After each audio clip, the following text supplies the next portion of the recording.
Crisis diplomática. Ecuador asalta a la Embajada de México. Hola a todos, amantes de la historia, pero también aquellos que queréis conocer la actualidad. Bienvenidos a Bellum Artis, actualidad militar y geopolítica. Hoy vamos a hablar de un asalto a una embajada. ¿Puede haber alguna forma menos diplomática de hacer diplomacia? Yo creo que no.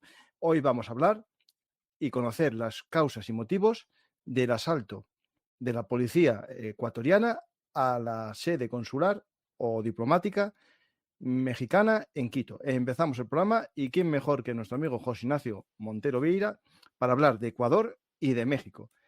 No sé cuántos programas llevamos hablando juntos de Ecuador y de México, pero muchos. Hola, José Ignacio, ¿qué tal? Hola, ¿qué tal? Buenas, pues unos cuantos y yo creo que todavía nos quedarán más. Sí, sí, menos mal que no están en frontera.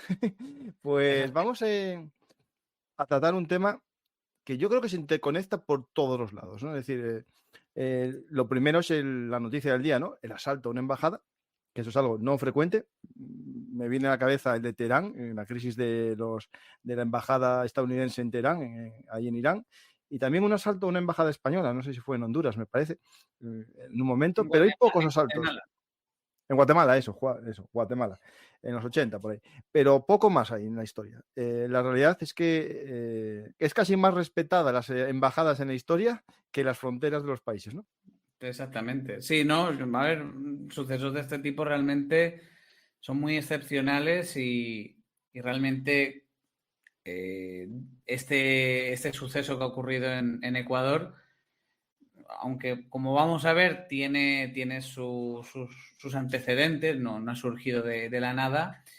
Pero bueno, ni siquiera en países más conflictivos que directamente están en guerra o países donde hay un régimen dictatorial como puede ser Venezuela, con todos los líos que tienen ahora con Milei, el presidente de Argentina, pues ni en esos casos se ha traspasado esta línea roja que suele ser común independientemente prácticamente del país, del régimen político del lugar, incluso casi que independientemente de lo cultural, ¿no? Mm. Entonces es muy sintomático y muy significativo.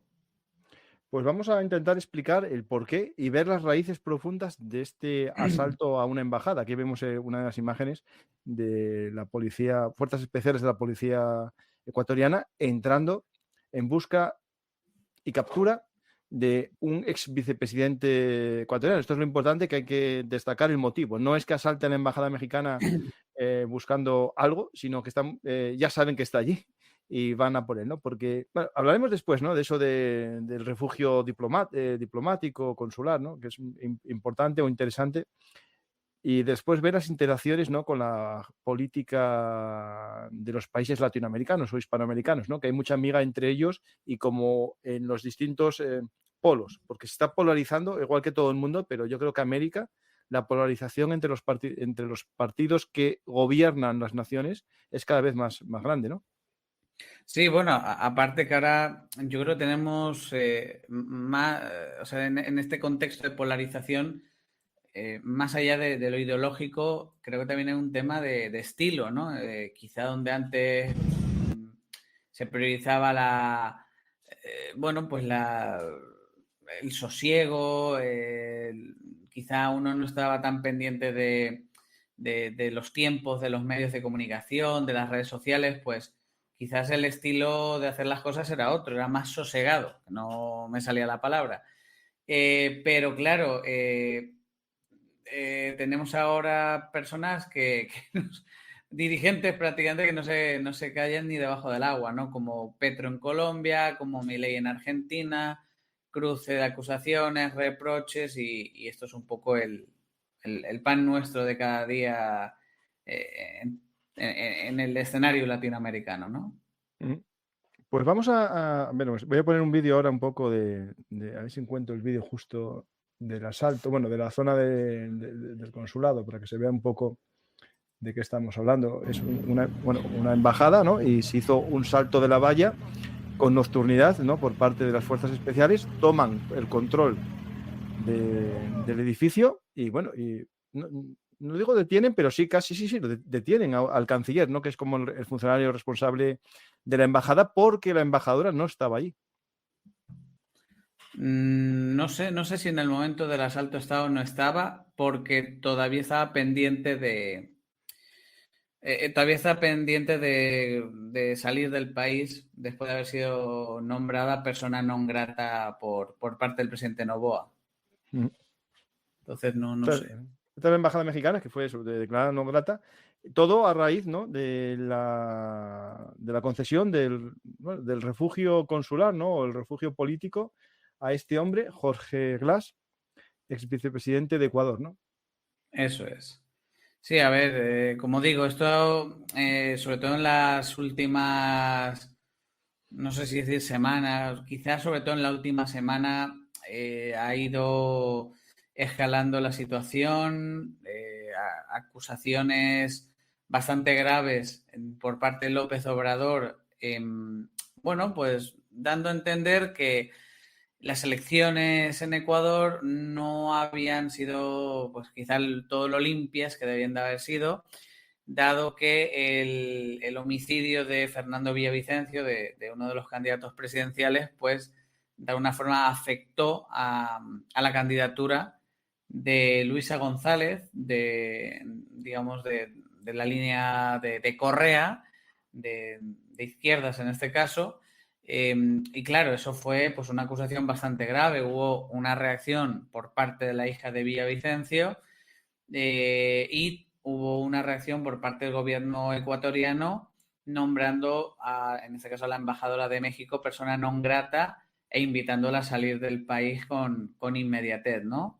Posteriormente, se le concede el asilo político a Jorge Glass y Jorge Glass, hay que recordar que llevaba desde el mes de diciembre en la embajada porque había huido, tiene unos cuantos cargos que se le imputan y bueno, pues estaba básicamente refugiado ahí para evitar la acción de la justicia. Qué casualidad que justo cuando tienes que evacuar a la delegación que hay, justo le concedes el asilo político a esa persona. Entonces, había indicios, había sospechas de que aprovechando la salida de la delegación mexicana, pudiera también intentar sacarse, Sí. ocultarse, ¿no? a esta persona y llevarlo a territorio mexicano. No, claro, a ver, Entonces, si lo llevan, no bromeo, pero en un coche diplomático, tienen la misma protección que la embajada. Es decir, sí podrían sacarlo del país como valija diplomática. Es decir, a ver, sí que, claro, no, esto es un tema complejo porque, mira, de hecho voy a leer después una cosa importante, pero es interesante entender lo que estás comentando. Es decir, la embajada y toda su extensión, ¿no? Que son los vehículos con matrícula diplomática, también las valijas, tienen protección. Claro, el tema que en flagrantes delitos hay una diferencia, creo que entre el edificio consular y los coches y tal. Pero bueno, es muy difícil a un vehículo diplomático frenarlo, pararlo o hacerle, digamos, una revisión como sería un coche, digamos, normal, ¿no? Tienen eso. unas protecciones extraordinarias. No es igual que el edificio, pero en este caso no se cumplió el respeto mínimo, ¿no? al edificio consular. Esta imagen que acabo de poner, y la vuelvo a poner, este hombre que está aquí, que es el que intenta parar el coche, lo veis aquí ahora saliendo hacia el coche donde va el ex vicepresidente de Ecuador. Este es el canciller o el funcionario más alto de la embajada. Hay que recordar que normalmente en las embajadas de muchos países o de todos hay diplomáticos de carrera o diplomáticos que son funcionarios y embajadores que suelen ser, algunos de ellos, depende de la embajada, ¿no? De elección política, los elige el gobierno de turno, ¿no? Pues este es el canciller que supuestamente en teoría tendría esa figura, ¿no? Bueno, la imagen es un poco, es decir, desde fuera es un poco patética, ¿no? Ver cómo detienen o intentan paralizar a un canciller que le sacan de su embajada a la policía, ¿no? Claro, esto tiene que tener alguna explicación muy profunda, ¿no, José Ignacio? Porque esto es algo que no se suele ver Jamás. O sea, yo esto no lo vi porque acuérdate que el caso de la Embajada de Londres, que estuvo casi 2 o 3 años, ¿cómo se llama? Assange. Assange, no entró la policía londinesa por ellos. Scotland Yard no entró. Exactamente. A ver, aquí, claro, la cuestión que habría que preguntarse es por qué el gobierno ecuatoriano toma esta decisión. Porque, claro, esto no es blanco o negro. Esto no es que Jorge Glass era muy malo y había que detenerlo o... Era muy bueno y no había digamos, que detenerlo. exacto, o sea, yo creo que la cuestión es más compleja que eso. Yo creo que por un lado está, como un poco ya veníamos hablando antes de empezar el programa, esa norma, esa línea roja que hay establecida a nivel internacional de respetar este tipo de espacios como son las embajadas, los Aquí tengo, consulados y demás. mira, tengo el artículo Sí, 22 de la Convención de Viena, que me lo pasó un amigo bueno, que ya vino aquí a algún programa, que es estudiante de oposición de carrera diplomática. Me pasa, lo tiene muy fresco el tema, claro. Y me dice, los locales, artículo 22 de la Convención de Viena. Los locales de la misión son inviolables. Los agentes de Estado receptor no podrán penetrar en ellos sin consentimiento del jefe de la misión. El Estado receptor tiene la obligación especial de adoptar todas las medidas adecuadas para proteger los locales de la misión contra toda intrusión o daño y evitar que se turbe la tranquilidad de la misión o se atente contra su dignidad. Eso es para evitar, por ejemplo, asaltos al perímetro de la embajada. El país en el que está la embajada tiene que proteger el perímetro. Los locales de la misión, su mobiliario y demás bienes situados en ellos, así como los medios de transporte de la misión, es lo que decía yo el coche, no podrán ser objeto de ningún registro, requisa, embargo o medida de ejecución. Claro, lo que se temían es que en la salida de todo ese cuerpo diplomático saliese el buscado, ¿no? Glass. exacto. Exacto, a ver, sí, lo que también quería comentar, ahora sigo con lo que estaba comentando antes, pero es que también se está haciendo bastante alusión a, si ahora mismo te lo puedo compartir, la Convención sobre Asilo Diplomático que se adoptó en el año 54 en la 10ª Conferencia Interamericana que se realizó en Venezuela. Y entonces lo que se está señalando mucho es el artículo, en este caso 3, que dice no es lícito conceder asilo a personas que al tiempo de solicitarlo se encuentran inculpadas o procesadas en forma ante tribunales ordinarios competentes y por delitos comunes o están condenadas por tales delitos y por dichos tribunales sin haber cumplido las penas respectivas, ni a desertores de las Fuerzas Armadas, bla, bla, bla, bla.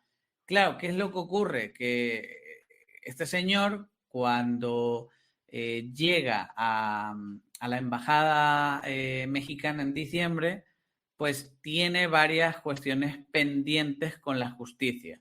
Esta persona está involucrada en el caso Odebrecht, que es un caso que básicamente abarca muchos gobiernos latinoamericanos. Hay personas de todos los países o de muchos países de América Latina vinculados a este proceso y esa persona estaba involucrada en este caso.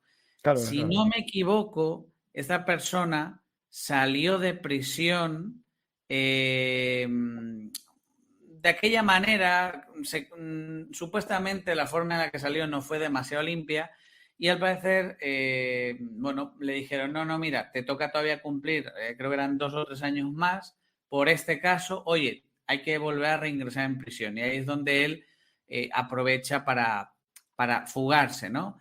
Y nada, y luego posteriormente no es que esté imputado, si no me equivoco, a efectos formales en el caso Metástasis y en el caso Purga, que son los más recientes. De eso tenéis que explicarlo porque íbamos a hacer un programa de ese tema y la actualidad nos lo comió. O sea, va más rápido que nosotros. Exactamente. A ver, el caso Metástasis, para quien no lo No, conozca... pero espera, hablamos después. Pero es importante, vale. este articulado que acabas de sacar, Sí. complementa mucho el otro. Es decir, es cierto que no se puede violar una embajada, pero tampoco se puede dar asilo político a un criminal o a una persona que esté en busca de captura por un delito penal, digamos, legal, no por un delito, digamos, de pensamiento político. Una persona que sea un perseguido político, un refugiado político, no es un delincuente. O sea, un delincuente es aquella persona que comete un delito de acuerdo a las normas del Código Penal de un país, es decir, corrupción, lo que queramos ver. Otra cosa es que tú juzgues o pienses que esa persona es inocente, ¿vale? Pero en el país en el que estás tiene, ¿no?, ese, digamos, delito. Y en el caso de este hombre, estaba Es, saliendo por una libertad condicional o una libertad bajo vigilancia, un arresto es que domiciliario. ahí, Ahí está. es que te interrumpo, pero ahí voy. Precisamente más o menos él obtiene una prelibertad, ¿de acuerdo? A ver, este señor realmente tenía que haber permanecido en prisión más tiempo. Lo que pasa que obtuvo una libertad provisional, si no me equivoco, por 2023. Entonces, bueno, se supone que debía de cumplir solo 8 años de 14. ¿Qué pasa? Que en ese momento había cumplido 5. Y los abogados de Jorge Glass entienden que él ya puede ser beneficiario de la prelibertad. Ujú. ¿Qué ocurre? Pues que en este caso, bueno, pues surge en diciembre de 2023, bueno, no surge en ese momento, sino que en ese momento se informa a la opinión pública del caso Metástasis, en el cual tanto Jorge Glass como Rafael Correa son mencionados en varias conversaciones. Ya hablaremos más del caso Metástasis, pero el caso Metástasis es el primer caso o uno de los casos clave, luego han venido más detrás, que empiezan a mostrar las relaciones que hay entre el crimen organizado y las estructuras de poder en Ecuador, de justicia, políticos, funcionarios policiales, el sistema de prisiones, etcétera.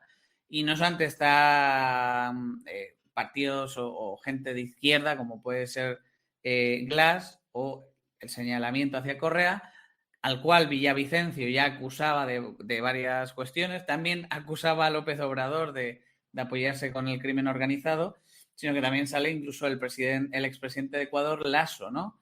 Entonces, bueno, volviendo al tema de Glass, obtiene esa prelibertad unos días después de salir el caso Metástasis, y ahí es donde se refugia en la Embajada de México y pide asilo.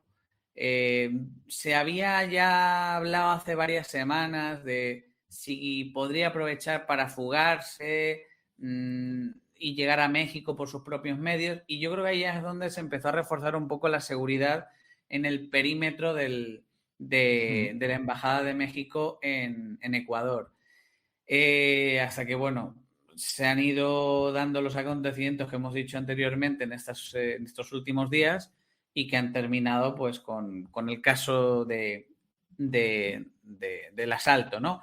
Como decía antes, y ya con esto pues te doy paso a ti, Francisco, pero creo que es muy importante, por un lado, señalar que esto es una línea roja muy importante que, como digo, ni países en guerra en muchos casos la han superado, eh, ni en regímenes dictatoriales, y la ha traspasado en este caso el gobierno de Noboa, con todas las consecuencias y todas las implicaciones que ello tiene.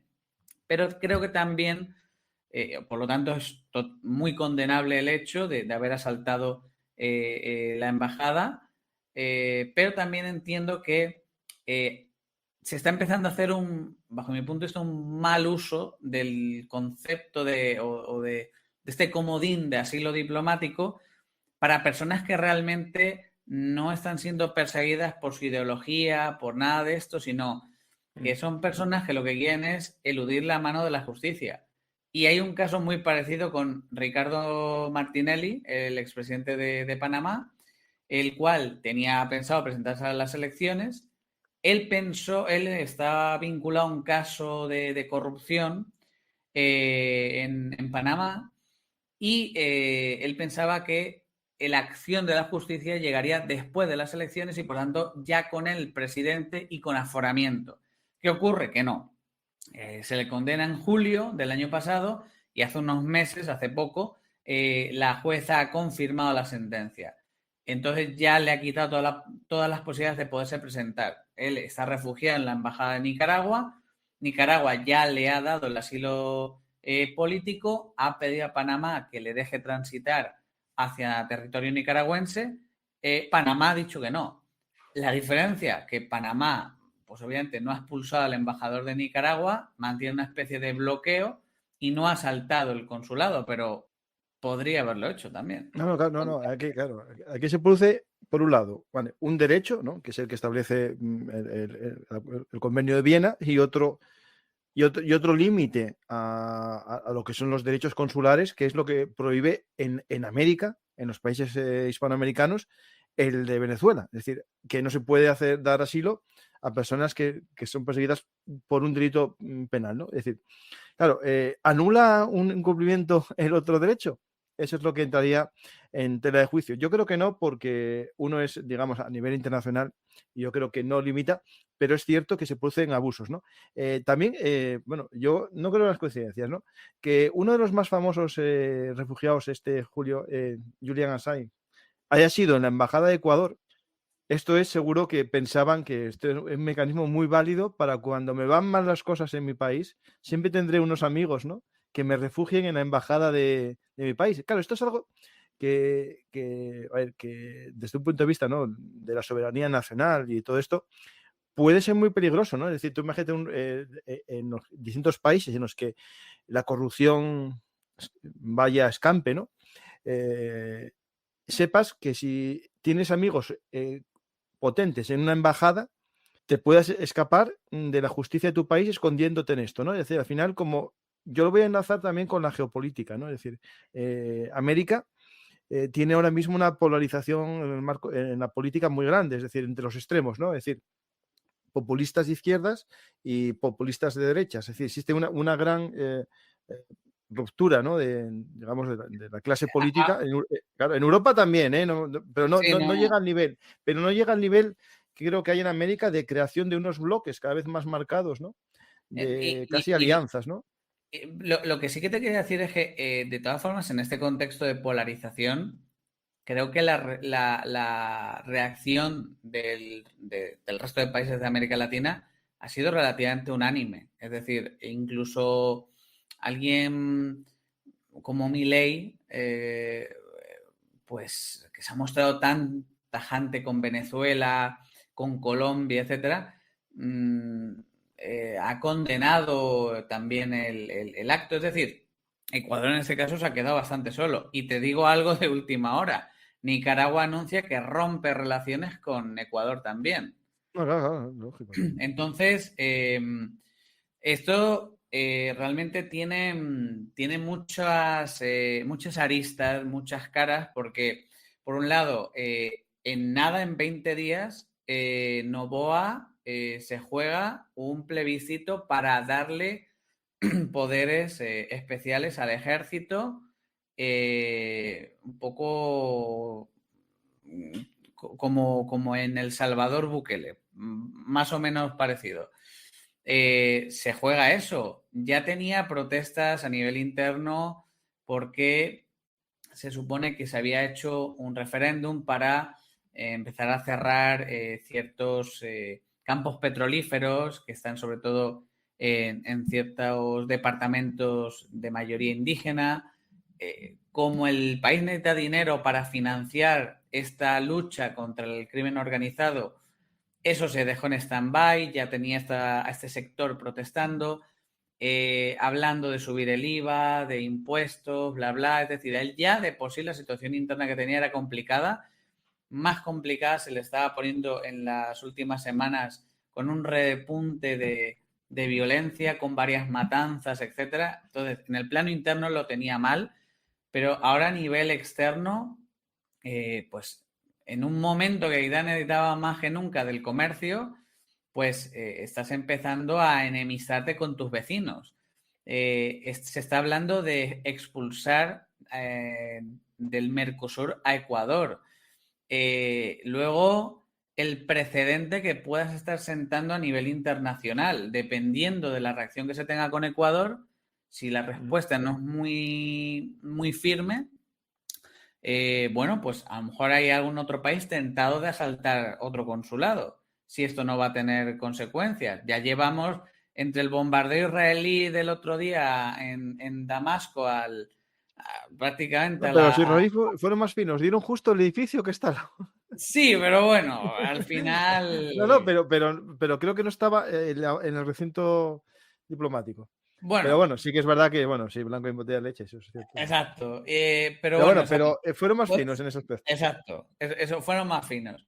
Pero, pero me refiero, estamos viendo que ciertas líneas rojas que no se habían traspasado se están traspasando. Y eso puede sentar, como digo, precedentes. También se puede estar sentando el precedente de, bueno, oye, pues si resulta que va a primar el asilo político por encima de la justicia del país, pues a lo mejor también hay más gente que empieza a esconderse en, en fin, en embajadas. También aquí, con esto termino, México sí que tiene una cultura yo diría que no es de ahora, es un poco de siempre, pero del asilo, ¿no? De hecho, Bueno, últimamente, muchos españoles se refugiaron en México. Y de hecho, eh, México fue casi el último país en reconocer a la España franquista. de hecho, si no estoy yo mal, ahí es donde, bueno, en Francia, pero Ujú. también se refugia en México parte del Sí. gobierno en el No, no, exilio, no. ¿no? El gobierno de México, el gobierno, perdón, de la España republicana, que era la que reconocía a México, tenía el parlamento en Ciudad de México, en lo que es el Palacio de la Música, el Palacio. Sí, Bueno, es que está justo al lado de la Torre Hispanoamericana. Sí, estuve yo dentro, es el Palacio de la Música, el Palacio de la Ópera, algo así. Sí, sí. pues y lo que quería decir es que México también hay que destacar que tiene esa cultura, esa tradición. De hecho, Pedro Castillo, el expresidente de Perú, el que dio el golpe medio raro, el objetivo era irse a refugiar a la Embajada de México. Y en este sexenio de López Obrador ya ha habido tres embajadores que han sido nombrados personas non gratas. Uno de ellos fue en 2019 en Bolivia, cuando el gobierno de Yanine Áñez, la presidenta del país, expulsa a la embajadora porque presta ayuda al expresidente Evo Morales para salir del país. Mm. Pues lo mismo, esa non grata. Pero posteriormente, lo mismo, Perú, el embajador es expulsado porque, bueno, pues básicamente López Obrador califica de usurpadora a la presidenta Dina Boluarte por haber asumido el cargo de Pedro Castillo. Como digo, Pedro Castillo, la intención era viajar a México para resguardarse allí. Mira, dicen Ahora aquí tiene... de Pedro Castillo que su mujer está refugiada en México y que cobra $5.000 al mes de refugiada política. Madre mía, O no sea, está nada mal en México, $5.000, ya os lo digo yo. joder, no, nada, nada. Así que ahí está un poco el tema. Yo creo que el gobierno de Novoa habrá priorizado el tema interno sobre el externo. Palacio de Bellas Artes, sí, Sí, sí. justo, sí, sí. Precioso. Eh, sí, sí, no, no. Y eso, y creo que habrá dicho, mira, si este se va a México, olvídate de que lo podamos juzgar. De hecho, en el caso Metástasis hay una persona, no me acuerdo el nombre ahora mismo, que está en Estados Unidos y no lo consiguen, no, o sea, están en juicios en Estados Unidos, ahora no consiguen una extradición, nada, entonces habrán dicho, pues ahora antes de que salga del país.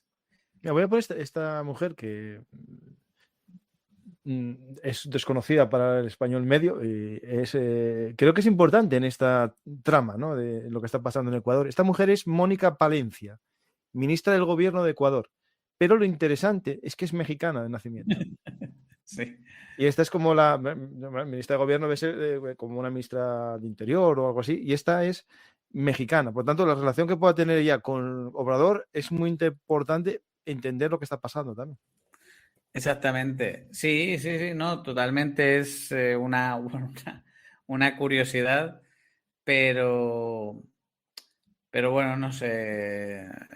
La verdad que, como digo, todo esto es una noticia, es impactante porque, como digo, no es algo que se produce todos los días ni nada por el estilo, pero sí que quizá para mí en este caso, que venía siguiendo un poco los antecedentes, eh, entraba como opción el que se diera este escenario. No era a lo mejor el más factible, pero como digo, en las últimas 48 horas yo creo que ya la situación había escalado hasta tal punto que o el gobierno de Novoa no hacía nada y casi que permitía su salida, y eso a lo mejor podría alterar a ciertos sectores del país, quizás más conservadores, o se tiraba a la piscina y se ha tirado a la piscina realmente. Mira, claro, es que es la ministra de Interior esta mujer, ¿eh? Esta mujer mexicana de nacimiento es la ministra de Interior de Ecuador. Por tanto, hay que entender este elemento muy importante. Esta mujer, lo leo, Mónica Palencia, nació en Durango, abogada penalista, profesora de universidad, internacionalista, de derecho internacional, empresaria y funcionaria mexicana, que después se fue estudió en México, en la Universidad de Durango. A los 21 años se fue a Ecuador, donde continuó su preparación académica. Estudió Derecho y Ciencias Sociales en la Universidad Católica de Santiago de Guayaquil, donde obtuvo el diploma al mérito universitario, el título de abogada y licenciada en Ciencias Sociales. Después estudió Criminología y Ciencias Penales en la Universidad de Salamanca. Cursó estudios en la Pontificia Universidad Javeriana, donde consiguió las maestrías en Relaciones Internacionales y el diploma al mérito académico javeriano. En 2008, especializada en Derecho Penal Económico y Criminalidad Organizada y en Organizaciones Internacionales por el campus de Toledo de la Universidad de Castilla-La Mancha. Obtuvo el doctorado en Ciencias Jurídicas por la Universidad de La Habana. Se casó el 9 de mayo de 85 con el señor arquitecto Ramón Tal. No, yo creo que esta mujer es esencial para entender lo que está pasando, ¿eh? Porque no solo es que es mexicana, es experta en derecho penal.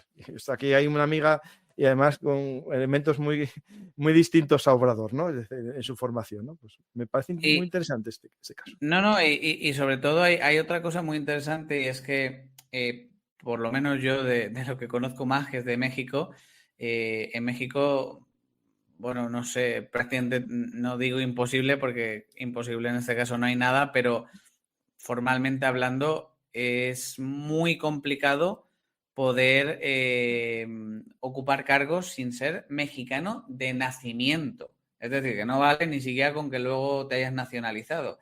Entonces, es bastante llamativo en este caso que una persona que no es nacional del país ocupe un puesto en el ámbito público y más del calado No, y no, de la... en España puede, sí, en España se puede. Sí, sí. Claro, no, por En eso España digo, puede ser pero nacional, claro.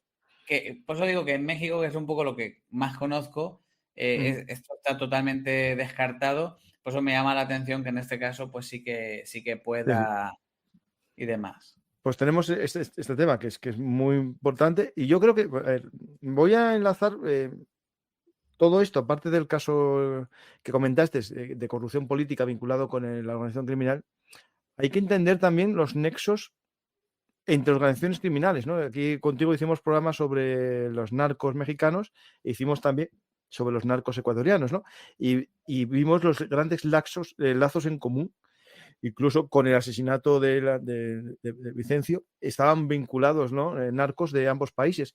Claro, aquí claro, entran especulaciones que ya hablamos también en otros programas sobre posibles contactos bueno, es que no puedo decir porque si no me van a decir cosas, pero bueno, del gobierno de México con algún grupo, ¿no? Que no digo que sea verdad, pero puede ser que piensen en Ecuador que están detrás gente del gobierno de Obrador en las revueltas en Ecuador.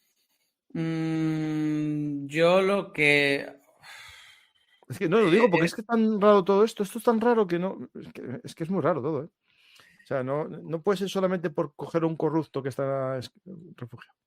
A ver, yo lo que creo es que hay una cuestión muy importante y es que en este caso Metástasis, que como digo, empieza a ahondar en esas relaciones que hay entre los grupos criminales, en este caso mexicanos, también los albaneses, con grupos criminales ecuatorianos, y qué relaciones hay no solamente entre ellos, sino, lo más importante, con el poder en Ecuador. Porque claro, hablamos de índices de homicidios, hablamos de cómo se ha deteriorado la situación, pero realmente todo eso no se hubiera posibilitado si no hubiera sido por un debilitamiento progresivo del Estado en Ecuador, que obviamente se ha aprovechado por grupos criminales transnacionales para meter a Ecuador en la ecuación y que empieza a jugar un papel relevante en el contexto internacional del narcotráfico en este caso. Claro, ¿qué ocurre? En ese caso, Metástasis, y luego en casos posteriores, se van destapando como si tuviéramos una hoja muy grande de papel, nombres y rayitas de habla con y esta persona habla con esta y le pide esto y a cambio le paga con lo otro. Entonces, en este caso, Jorge Glass aparece en conversaciones, en el caso Metástasis, donde parece que la libertad la obtiene, pues, en fin, un poco de aquella manera, quizás no de una forma muy limpia. Como digo, ya hablaremos más del caso Metástasis, pero es importante destacar el nombre de Leandro Norero. Leandro Norero fue una figura del crimen organizado en Ecuador, falleció en 2022 en un motín, pero era una persona clave en ese networking, en esas relaciones en Ecuador entre criminales y políticos, jueces, fiscales, policías, etc. ¿Qué ocurre? Pues parece ser que Glass pues eso, obtiene esa libertad, pues un poco como digo, de aquella manera, con algún tipo de ayuda, influyendo a jueces, quizás no él directamente. También en esos comentarios se alude a que con RC, que pues joder, coincide con Rafael Correa, pues se vivía mejor, que con Rafael Correa pues no se estaba perdiendo dinero, ¿no? Dejaba la correa más suelta. Sí, exactamente. De hecho, es algo que siempre se ha sospechado y es que quizás por detrás... Abrazos, no balazos. Sí, pero bueno, Pero versión ecuatoriana, sí, pero si fuera verdad, por lo menos le estaba dando resultado porque los índices de homicidio en el gobierno de Rafael Correa eran índices bastante buenos. Claro, no, pero eso es lógico. Si tú al crimen le dejas hacer lo que quiera, no se matan. Sí, pero ojo, luego también Correa cometió fallos, pero por otro lado, bueno, ya lo hablaremos en su momento, pero abusó mucho de la prisión preventiva, construyó unas macrocárceles que requerían de pues una financiación, de unos recursos para mantener eso bien vigilado, que luego quizá pues no se daba. También no es lo mismo los grupos criminales en la época de Correa que lo que empieza luego a surgir. A lo que voy, por Una responder de un ellas es poco, la roca esta que mandan la a Jorge Roca, Glass. O sea, es de esta exacto, época también, ¿no? es una prisión de máxima seguridad. Creo que es de donde se fugó uno de estos, creo, Fito o el otro, Pico. Entonces, bueno, pues es de máxima seguridad, pero te puedes fugar. Sí. Por Con lo dinero menos, te puedes jugar. exactamente. Entonces, a lo que voy es que en estos casos, metástasis, purga y tal, se empieza a poner de manifiesto esas relaciones. Y a Jorge Glass lo vinculan con el cártel Jalisco Nueva Generación. Entonces, lo que se supone, como digo, Jorge Glass, para quien tampoco lo esté ubicando, es vicepresidente en la época de Correa, creo que fue entre 2013 2017 más o menos, y a lo que voy es, luego ya con Lenín Moreno, vuelve a ser reelegido en el cargo, es decir, está un tiempo bastante importante y básicamente pues es acusado de corrupción, como decíamos por ese caso de Odebrecht. ¿Qué ocurre? Como digo, en abril 2022, que no me estaba yo acordando cuándo había sido, él obtiene una libertad, una habeas corpus que se llama, en ¿Un fin. habeas corpus? Seguro. No. Aquí, la información que yo tengo, él se acoge a una figura legal conocida como habeas corpus. No sé si es correcta o es otra, No, el habeas corpus pero es cuando le preguntas, cuando estás en prisión preventiva, hay unas horas para que un juez te diga el delito que estás cometiendo. Es eso. bueno, pues no sé si a lo mejor O allí sea, a cambia lo mejor o ahí es otra cambia, sí, no figura. sé. Espera, a ver si Bueno, cambia. lo importante es que él aprovecha un resquicio legal y eso. O que no hicieron el habeas corpus en el plazo. Espera. Sí, pues ya te digo, Mira, no es sé si a lo eso. El mejor habeas corpus es una institución jurídica que obliga a que toda persona detenida sea presentada en un plazo preventivo determinado ante el juzgado pertinente, quien podrá ordenar la libertad inmediata del detenido si no encontraba motivo suficiente del arresto. ¿Qué pasará? Que pasó el plazo, no presentó el habeas corpus y eso anula la detención. pues entonces será otra Pero sí. figura, No, será otra pudo ser figura, esto. ¿no? Sí, sí.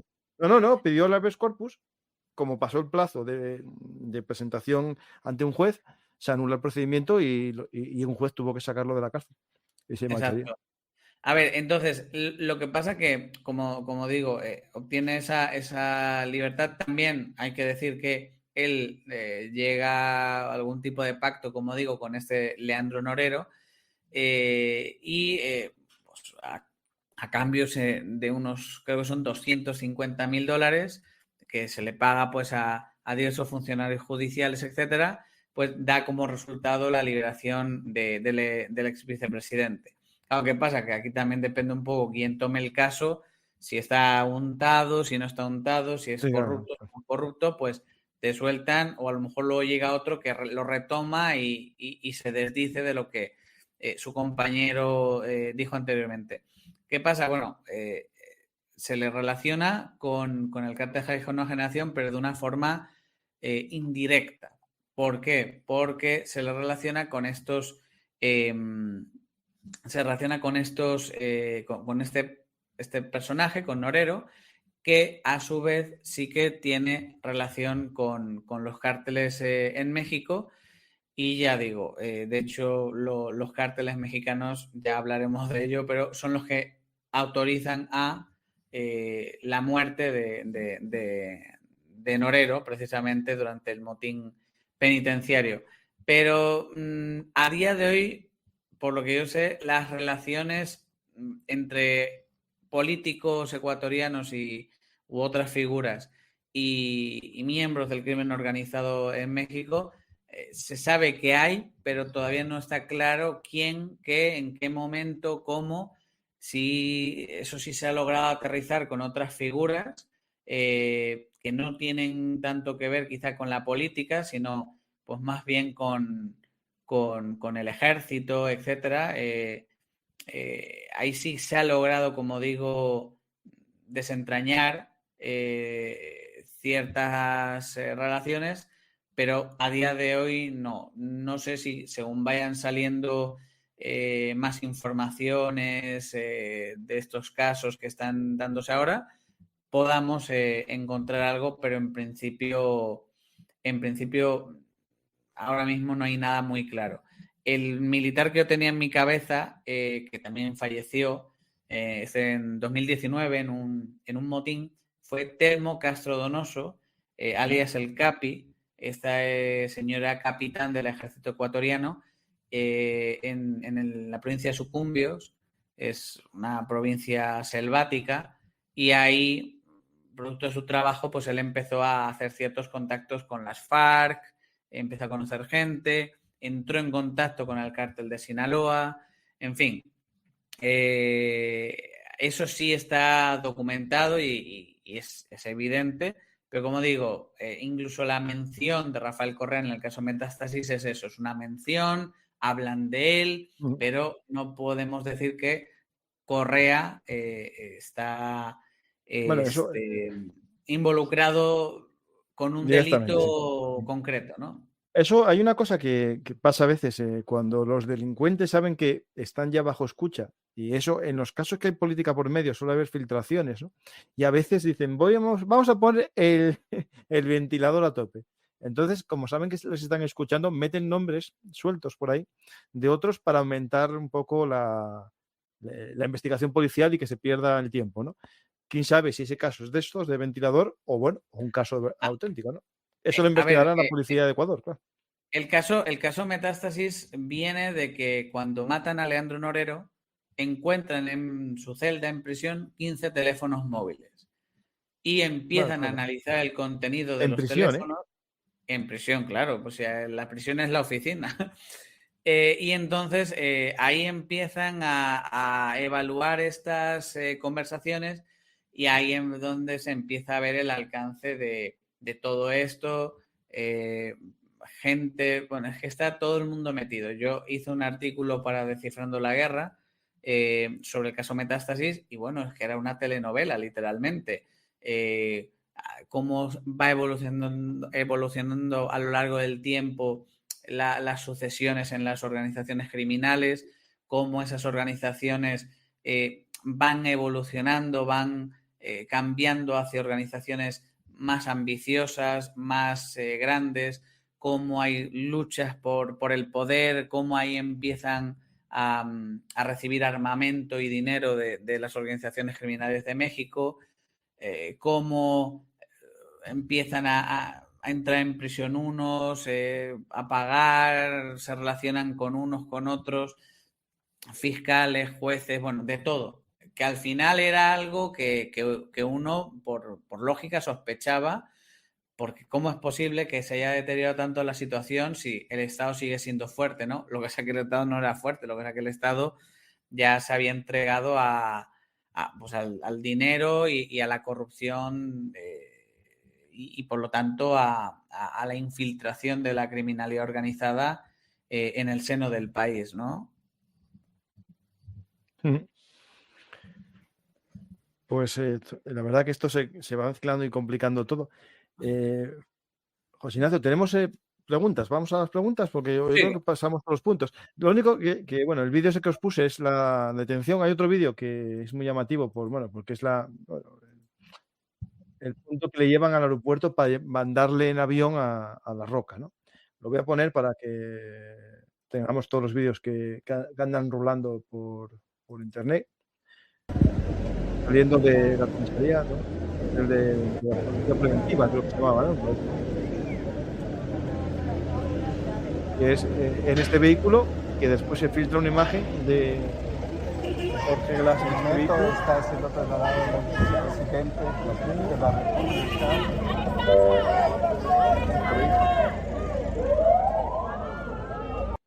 Esta imagen, dentro de ese vehículo policial. Pues vamos a pasar, José Ignacio, a las preguntas. Sí. A ver lo que tenemos en directo. Hay muchas personas y a ver si alguna hizo alguna pregunta interesante. Bueno, una que ya hablamos. Bueno, pero lo comentamos en otros programas, ¿no? Implicación de los cárteles mexicanos en Ecuador, con connivencia de la embajada mexicana protegiendo a alguien a quien colabora con ellos en el gobierno, supuestamente, claro. Bueno, como no podemos saber eso, lo que sí podemos saber es la conexión de los cárteles mexicanos con los grupos ecuatorianos, ¿no? Existe conexión, ¿no? Sí, a ver, al final, bueno, es que en el caso de México, sin salir ya a ver a otros países, se ve muchas veces sospechoso cómo durante un sexenio se ataca mucho un cártel, se actúa de una forma o hay estados más agitados que otros, entonces pues no sé, queda un poco la sospecha de hasta qué punto y esto es algo que vengo pensando mucho últimamente y es, muchas veces hablamos de infiltración del crimen organizado en las instituciones públicas, pero en el caso de México yo muchas veces pienso, ¿hasta qué punto las instituciones públicas no penetran en el crimen organizado y lo usan para sus fines partidistas, ¿no? Violencia política, asesinato de candidatos, ¿por qué matan a X candidato si encima a lo mejor tenía pinta de ganar? Pues a lo mejor son envidias dentro del mismo partido. En fin, yo creo que en el caso de México la relación entre esos grupos criminales y la política es, en fin, es evidente. Quien no lo quiera ver, pues que se tape los ojos, ¿no? Entonces, entiendo que luego son grupos tan potentes que obviamente allá donde estén, pues, solo pongo un ejemplo, el expresidente de Honduras, Orlando, que ha sido juzgado recientemente en Estados Unidos, pues este señor su hermano ya había sido juzgado en Estados Unidos hacía 3 años, había sido acusado, entre otras cosas, de haber recibido dinero del Chapo Guzmán. Entonces, pues es lo que digo. Esta gente está metida en muchos sitios y el alcance que lleguen a tener, yo creo que lo sabremos con el tiempo, con las investigaciones, etcétera. ¿Cuál es la reacción que hay que esperar de Estados Unidos respecto a este hecho? Pues muy buena pregunta, porque ya sin este suceso, yo no tengo muy clara cuál va a ser la postura de Estados Unidos con respecto a América, sobre todo si lo vemos desde un punto de vista de pugna geopolítica en la influencia con China o en la influencia con Rusia. El presidente de Ecuador tiene un caso curioso, y es que iba a entregar equipo militar ruso por valor de 300 millones de dólares a Estados Unidos. Rusia suspendió varios permisos de exportación de bananos, de flores y tal, y ahí algo pasaría que no sé, a lo mejor el gobierno de Ecuador se echó otras cuentas y dio marcha atrás, no entregó el equipo y Rusia reactivó esos permisos. Hablamos de Rusia, ya no hablamos ni de China. Pues yo entiendo que últimamente ha habido acercamientos en materia de seguridad con el gobierno de Ecuador. Entiendo que a lo mejor apostarán por un llamamiento pues al diálogo, alguna cosa para quedar bien. También Estados Unidos está en año electoral, así que yo creo que no están mirando mucho lo que pase fuera. Intentarán tener lo más controlado posible el patio trasero, que para ellos es Latinoamérica, pero vamos, no creo que haya una implicación mucho más allá de Estados Unidos. Ahora mismo, hasta pues ahora, dirá algo así como hay que tener respeto por las embajadas, pero no va a hacer una condena, yo creo, muy grande. no, exactamente. Porque, a ver, entre sus pocos aliados que quedan en esa zona así que no sean del polo opuesto, pues no va a estropear las relaciones con Ecuador, eso está claro. Además, el presidente, si no recuerdo mal, estudió en Estados Unidos. Noboa, yo creo que tiene. Espera, sí me suena, ¿no? Creo que sí. Sí. Espera. Me suena, a ver, no. Espera. En la Escuela de Negocios STEM de la Universidad de Nueva York. A lo mejor tiene algún contacto. Ahí lo tiene. Y después, en 2019, obtuvo la maestría en Administración de Negocios en el Kellogg School of Management. Y un año después consiguió la maestría de la Administración Pública en la Universidad de Harvard. O sea que tiene 3 carreras, bueno, 4, ostras, madre mía. Otro máster en Comunicación Política y Gobernanza Estratégica en la Universidad George Washington. O sea, tiene 3 másters universitarios en Estados Unidos y en la carrera. O sea, no creo que sea muy antiestadounidense. No, aparte él viene de bueno, su padre ya había intentado, si no me equivoco, ser presidente también de Ecuador. Sí. Viene de familia bien. No, ya O sea, del empresario más rico de Ecuador, sí. exacto. Eso sí, es verdad que cogió el cargo, la candidatura justo en aquellos momentos de que muy poca gente se atrevería a haber cogido una candidatura, ¿eh? Después de la muerte de Vicencio. A Pues, ver, también ahí acabas de dar con una clave, bajo mi punto de vista, y es, claro, es que Noboa hay que recordar que gobierna por año y medio. sí, sí. Entonces, yo creo que Noboa habrá pensado, ahora o nunca.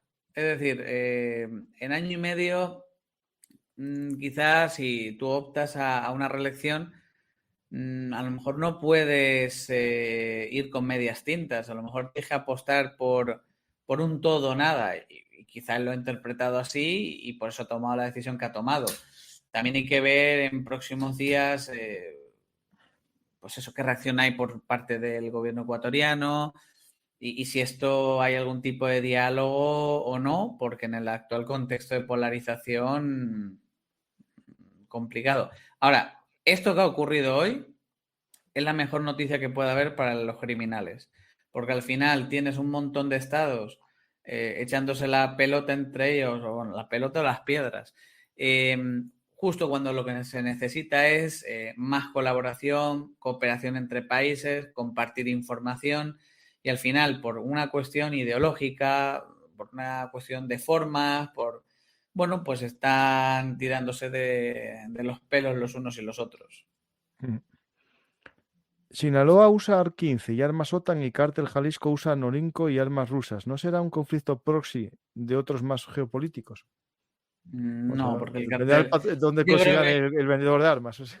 mira, hasta en cualquier barrio de Haití te encuentras, de Puerto Príncipe, te encuentras armamento estadounidense, así que el armamento. Es que luego también esa es otra. Yo no soy experto en armas, pero en muchos vídeos ves lo que parece un AK-47 y muchas veces no son AK-47 soviéticas y demás, son imitaciones estadounidenses del AK-47. También, Entonces, es cierto. me la jugaría que la mayor parte de armas que tienen los unos y los otros son estadounidenses de origen y en algunos casos incluso como estas organizaciones tienen capacidad incluso para fabricar, entiendo que no en gran medida, pero sus propias armas o hacer sus propias modificaciones. Me dice Entonces, aquí Ciar, que es un habitual en el canal y mexicano, que Jalisco usa armas gringas y AK Made in USA. pues ahí está. Vamos aquí. ¿En qué condiciones un Estado puede entrar en una embajada extranjera? Mira, según me aclaró un experto que sabe mucho del tema, que tiene máster en relaciones internacionales y estudia esto de la carrera diplomática, el único caso sin permiso expreso sería un incendio y que entrasen bomberos a apagar el incendio porque será por supuesto que existe un permiso para algo tan...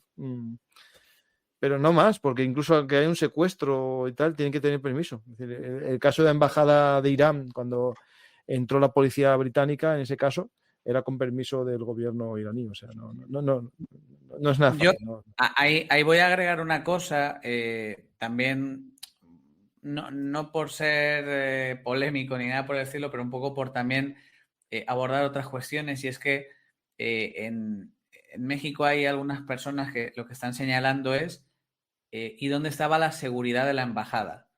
Como diciendo, Bueno, no eso es otra cosa. puedes, Eso es otra cosa. no puedes dar por hecho la seguridad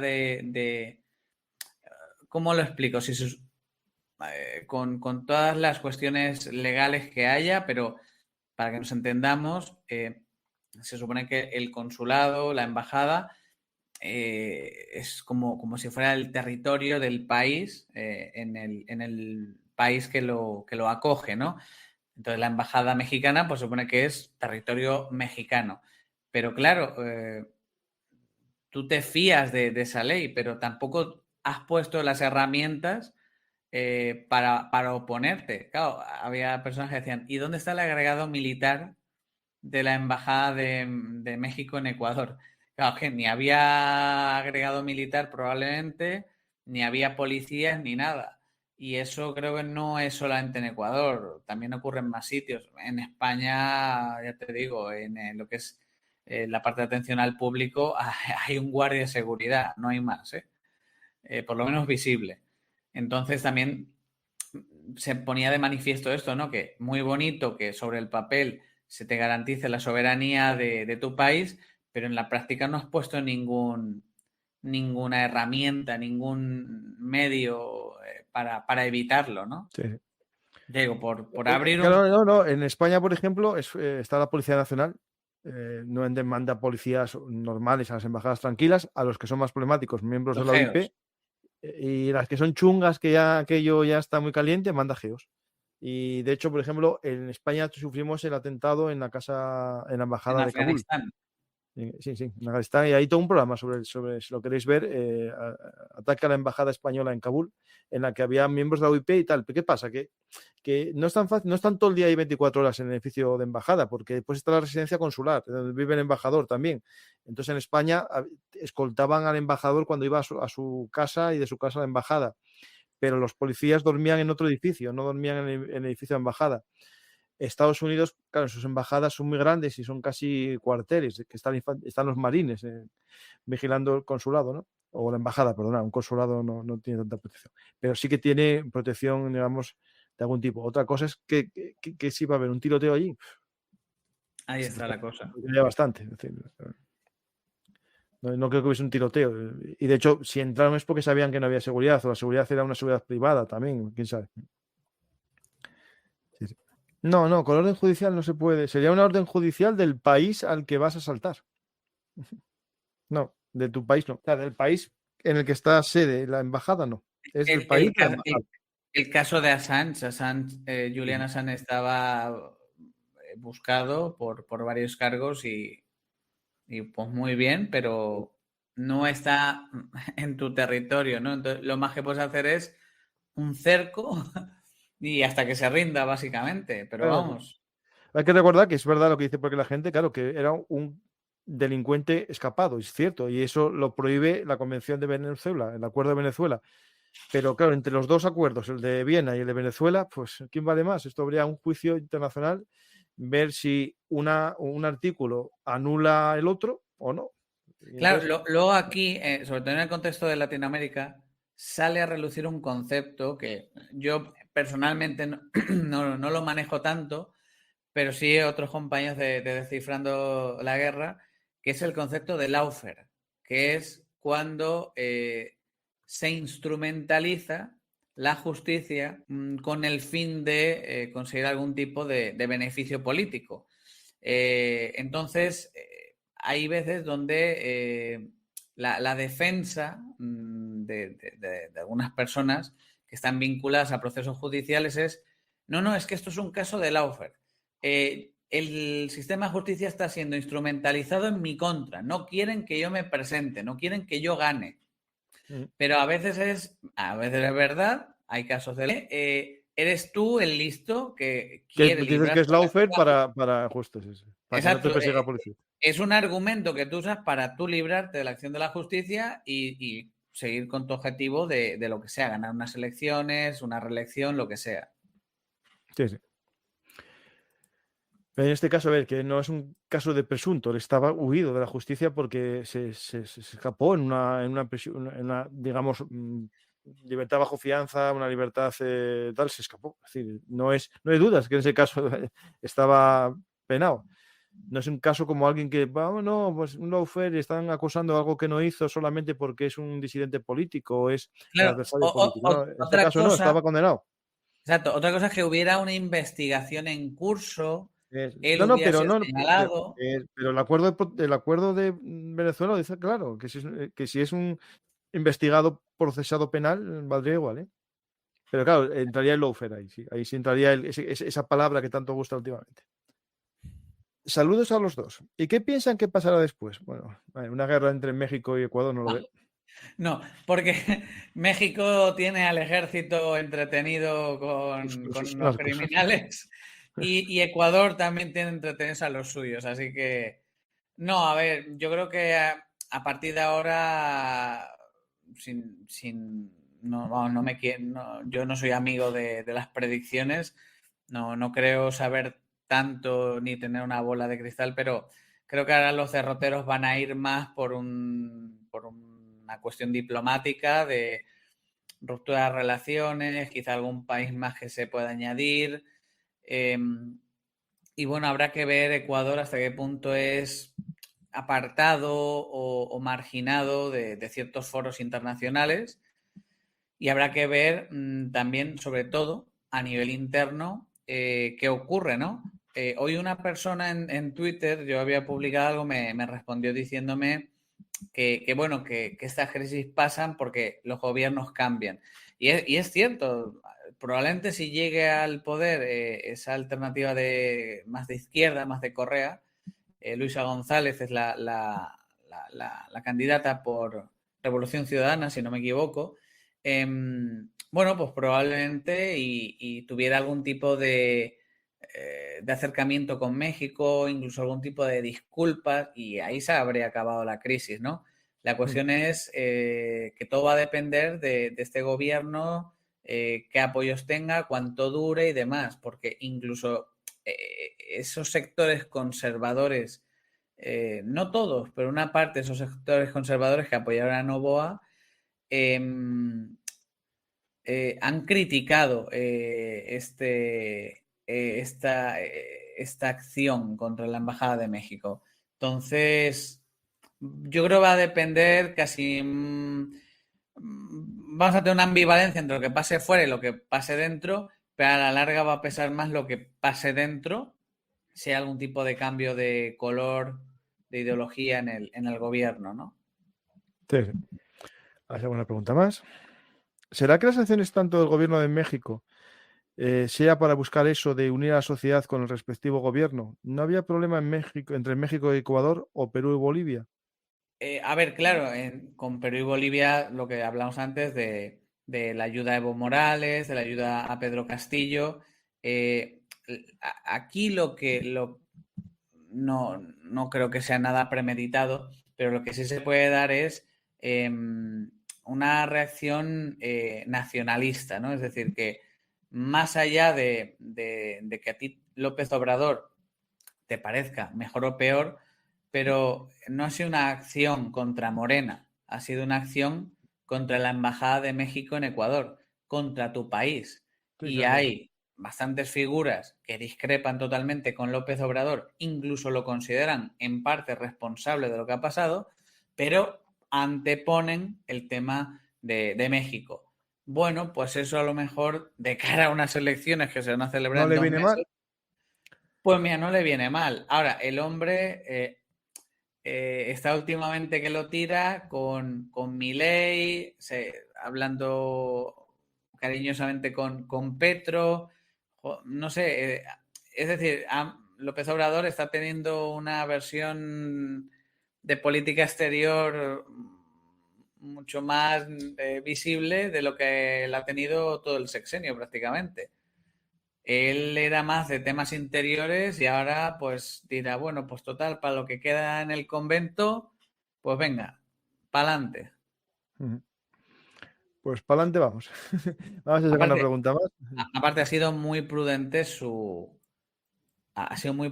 la respuesta de México. Es decir, ha roto relaciones como era previsible, pero no ha hecho más sangre. De hecho, había hoy ya convocada alguna protesta frente a la Embajada de Ecuador en Ciudad de México y bueno, creo que es la Secretaría de Gobernación se ha animado a no asistir, pues para no generar más revuelo. Bueno, ya que son las víctimas, pues van a explotar un poco, yo creo que ese papel, ¿no? Pero bueno, sin duda ha sido una acción un tanto inesperada, muy arriesgada bajo mi punto de vista. Sí, sí. Pues había una frase que decía aquí la mujer esta, Valencia, que haría todo lo que fuese por Ecuador, básicamente marcando ya su papel. Pues lo hizo. No sé qué berenjenas se metieron, pero hicieron todo lo posible, que nadie hizo. Esto nadie lo había hecho y lo hicieron ellos. Ahora que tenga que sirva para algo, porque incluso, claro, yo no sé hasta qué punto, si yo fuese abogado de Glass, de Jorge Glass, pediría la anulación del arresto. Pues es que... No, en España si entran puede ser que si no es un delito flagrante y tal, entrar en un edificio sin... sin una orden judicial. Aquí no es un delito flagrante porque está ahí, pero se sabe que está ahí, por lo tanto no es algo que sea súbito. Bueno, es complicado, ¿eh? O sea, en un estado, digamos, con unas leyes un poco tal, le pueden haber hecho un favor a este hombre. Claro, la cosa es que yo ahí soy un ignorante, un analfabeto, pero... No, yo en penal no es mi especialidad, ¿no? Yo No, derecho nunca quise ser pero penalista, me porque pregunto, defender a un criminal nunca hubiese sido. claro, pero me pregunto, una cosa es, voy a poner un ejemplo que no tiene que ver con esto, pero una cosa es que tú consigas pruebas de forma ilícita sobre una persona que ha cometido X delitos, ¿vale? Es decir, has conseguido demostrar que esa persona ha cometido delitos, pero las pruebas las has conseguido de una manera ilegal. Pero claro, aquí había una sentencia ya de, oye, usted señor tiene que volver a prisión a cumplir X años. Es decir, lo que ha sido ilegal ha sido la detención, pero ¿hasta qué punto esa detención ilegal anula el ingreso en prisión? A lo mejor el tío ingresa en prisión igual, lo único que al gobierno de Noboa pues le cuesta una investigación o Habrá que verlo. una sentencia, no lo sé muy bien. No, seguro que le puede venir un puro, pero claro, de la propia justicia ecuatoriana, sí. Claro. Aquí Luego hay también un tema. habrá que ver si México decide llevar a Ecuador ante instancias internacionales. Sí, sí. Y lo hará. Yo creo que sí. Pues, José Ignacio, muchas gracias, la verdad, por hoy por la mañana dije, José Ignacio, debes estar entretenido con esto que está pasando en Ecuador y México, tus dos países de atención últimamente. Porque Me José han Ignacio, hecho madrugar. sí, José Ignacio está haciendo unos artículos muy interesantes en Descifrando la Guerra sobre Ecuador y bueno, y los casos de criminalidad. Y también hizo mucho sobre México, que es como empezó sus estudios. No, sí, ¿no? El máster hiciste, ¿no? No, bueno, hice la El carrera trabajo de fin de, geografía el trabajo y fin de grado, eso. al final de la carrera el trabajo de fin de grado, sí. Eso. Pues te decía hoy, realmente he hecho triplete porque normalmente pues veo Latinoamérica, pero más específicamente México, El Salvador, Ecuador, y resulta que están involucrados México y Ecuador, y el día 20 de marzo pues se publicó el artículo de Descifrando la Guerra, en Descifrando la Guerra, el del caso Metástasis, que justamente, pues quizá no es la persona más importante del caso, pero aparece mencionado el protagonista de esta de este suceso de hoy, ¿no? Entonces, pues te digo, he hecho triplete porque he acertado con los dos países y con el protagonista. Ahí te acabo de pasar el artículo igualmente que estaba... Lo pongo en la descripción del programa para que la gente le eche un vistazo, ¿vale? Perfecto. Lo pongo en el chat también para que lo podáis leer. Y en la descripción, un segundito, que artículo, voy a ponerlo aquí. La metástasis es buen nombre para el caso porque se extiende por todo el cuerpo, matando en este caso al Estado, ¿no? Pues vamos a finalizar, José Ignacio. Muchas gracias por tu tiempo y por toda la información que diste a los oyentes. Y si quieres decirles algo ya como despedida. Pues nada, yo no tengo mucha imaginación para estos mensajes, pero pues nada, agradecerte mucho la invitación y bueno, pues encantado de aportar como siempre. Y decirlo que no tengo mucha imaginación porque siempre digo lo mismo. Creo que desde aquí, desde España, debemos de prestar mucha atención a América Latina porque están lejos, sí, hay un océano de por medio, pero culturalmente pues somos sociedades bastante parecidas. Hay unos lazos evidentes entre ambas regiones, entre España y Latinoamérica, y bueno, creo que todo lo que allí pase tiene una repercusión aquí y por tanto nos debería de interesar y deberíamos de procurar jugar un papel un poco más importante allí, no sé si de mediación, pero deberíamos de pintar algo más de lo que pintamos actualmente. Pues no digo que no, porque pienso que es así. Pues muchas gracias, José Ignacio, y gracias a todos los oyentes que estáis escuchando este programa sobre el asalto de la policía ecuatoriana a la Embajada de México. Espero que os haya gustado. Los que llegasteis tarde, ver todo el programa para entender el hilo del problema y también los enlaces a las leyes internacionales que son interesantes, no leyes, no, acuerdos internacionales que son importantes para entender el porqué de este problema. Pues gracias a todos, espero que os haya gustado el programa y si sois nuevos, os invito a suscribiros a Bellum Artis. Si sois habituales, compartir el programa, darle a me gusta y comentar. ¿Comentar para qué? Para que más gente pueda ver este programa, que creo que se lo merece por la información que da José Ignacio y que seguro que pueden interesar a mucha gente. Gracias a todos y nada más, suscribiros a Bellum Artis Actualidad Militar y también, como no, al canal principal que es Bellum Artis Historia Militar y hasta la próxima.